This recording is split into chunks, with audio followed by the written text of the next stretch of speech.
శ్రీ పొట్టి శ్రీరాములు నెల్లూరు జిల్లా కావలి నియోజకవర్గంలోని బోగోలు మండలం జువ్వలదిన్నె గ్రామం.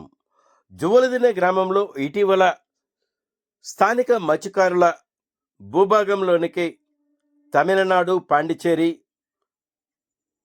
కడలూరు, ఇతర రాష్ట్రాల్లోని మత్స్యకారులు వారి బోట్లతో అక్రమంగా చేపల వేట నిర్వహించి తమకు చెందవలసిన మత్స్య సంపదను ఇతర రాష్ట్రాల వారు తమ భూభాగంలోని సముద్ర మార్గంలో దొంగిలించటం, తరలించటం నేరంగా పరిగణిస్తూ కావలి మాజీ ఎమ్మెల్యే రామిరెడ్డి ప్రతాప్ కుమార్ రెడ్డి, నెల్లూరు వైఎస్ఆర్సీపీ జిల్లా అధ్యక్షులు కాకాని గోవర్ధన్ రెడ్డి,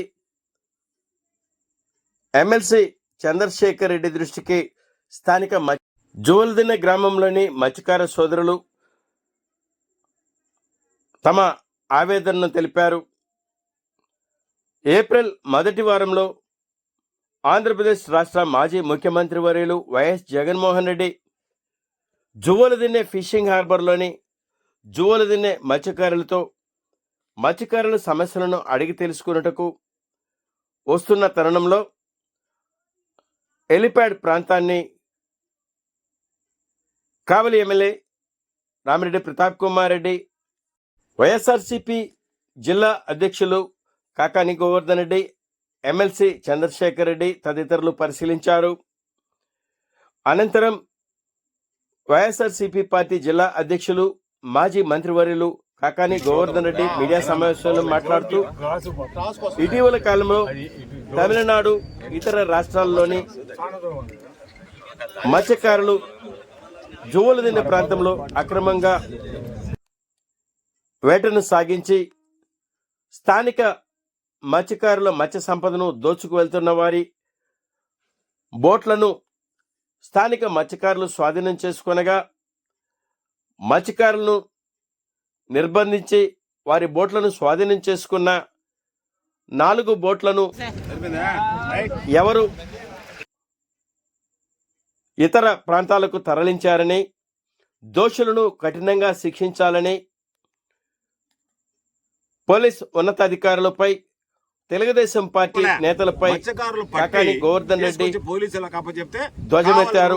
పై కార్యక్రమంలో కావలి ఎమ్మెల్యే రామిరెడ్డి ప్రతాప్ కుమార్ రెడ్డి, ఎమ్మెల్సీ చంద్రశేఖర్ రెడ్డి, నియోజకవర్గంలోని వైఎస్ఆర్సీపీ పార్టీ నాయకులు, కార్యకర్తలు పాల్గొన్నారు.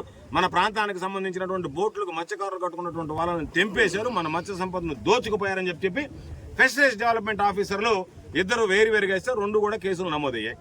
నమోదైన తర్వాత దానికి సంబంధించి అంటే ఆ ఆస్తి సీజ్ చేసి పోలీసులు పరం చేశారు. పోలీసులు పరం చేసినా ఎందుకో పాపం వీళ్ళ మీద నమ్మకంతో ఒకటి సెప్టెంబర్లో చేశారు, ఒకటి అక్టోబర్లో చేశారు. వాళ్ళ మీద నమ్మకంతో చందాలు వేసుకుని వాళ్ళు గస్తూ తిరిగారు. పాపం మత్స్యకారులు ఏమన్నా వీళ్ళు తీసుకెళ్లిపోతారేమో రాత్రికి రాత్రి అని చెప్పి జాలర్లని మానవతా దృక్పథంతో విడిచిపెట్టారు. ఈరోజు లోకేష్ వస్తున్నాడని చెప్పి ఇప్పుడు పాపం ఆ కాపు ఇచ్చినటువంటి స్టేట్మెంట్ ఉంది. సిఐ ఫోన్ చేసి లోకేష్ వస్తున్నాడు కాబట్టి బోట్లు కదిలించండి అన్నారు. ఆయన ఏమైనా సముద్ర మార్గంలో వచ్చాడా? ఆయన ఇక్కడికి ఏమైనా ఓడ ఎక్కి వచ్చాడా? ఆయన వచ్చింది రోడ్డులో.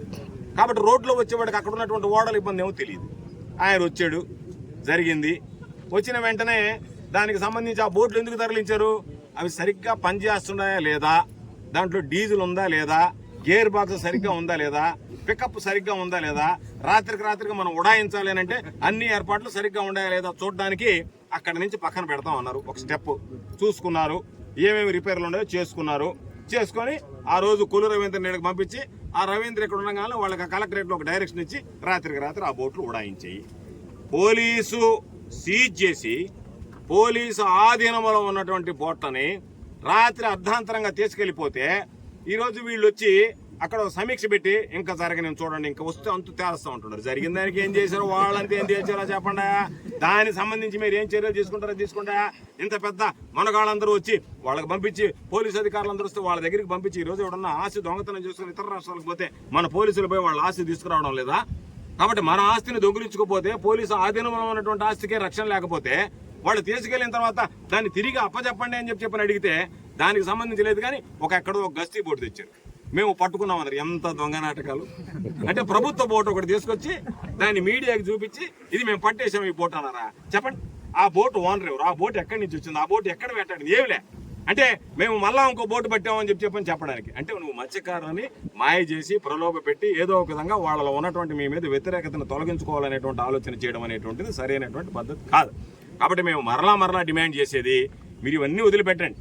ఇప్పుడు మత్స్యకార గ్రామాలు చుచ్చిపెట్టారు, వాళ్ళు పాపం బాధపడుతున్నారు. మన మత్స్యకారులు కొంతమందిని లోపరుచుకుని ఈ పని చేశారని కూలిపోతున్నారు. కాబట్టి అమాయకులైనటువంటి మత్స్యకారులు లోపరుచుకొని దాని వెనక ఎవరున్నారో కేంద్ర మంత్రికి ఇవ్వలే, ప్రధానమంత్రికి ఇవ్వలే, ముఖ్యమంత్రికి ఇవ్వలే ఫిర్యాదు ఎస్పీ గారికి ఇస్తే, ఎస్పీ గారు ఒక ఎస్ఐకో కానిస్టేబుల్కో ఇస్తే మీ అకౌంట్ నెంబర్ల నుంచి ఏ అకౌంట్ నెంబర్లకి ఎంత జమ అయింది డబ్బులు బ్యాంక్ అకౌంట్ తెలిపోద్ది.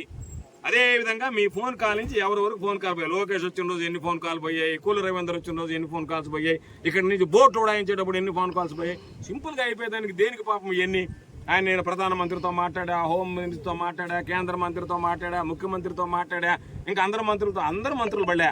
ఇక్కడ ఉన్నటువంటి ఒక కానిస్టేబుల్ చాలు, బహుశా ఈయనే అనుకుంటా కానిస్టేబుల్ తీస్తున్నట్టుకున్నాడు ఎస్పీని. ఆయన చాలు, ఎవడన్నా ఒక్కడొస్తే చాలు. దానికి సంబంధించి పెద్దవాళ్ళు ఎవరు రాబడలే.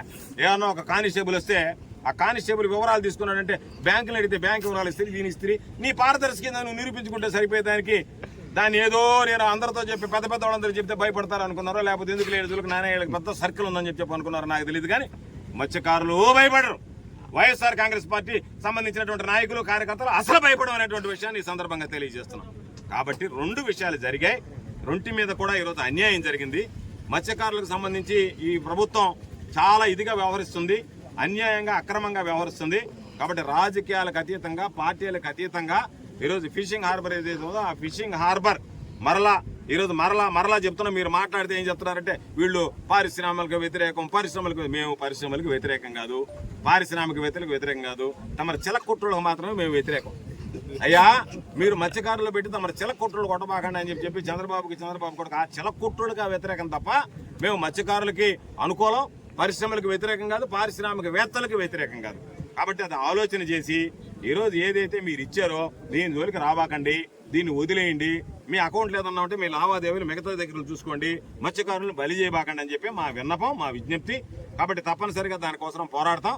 అందుకనే జగన్మోహన్ రెడ్డి గారు ఎప్పటికప్పుడు దీనికి సంబంధించి జరిగినటువంటి సంఘటనల మీద ఆరా తీస్తున్నాడు. ఆయన ఆవేదన వ్యక్తం చేశాడు. ఇది రాజకీయాలకి, పార్టీలకు అతీతంగా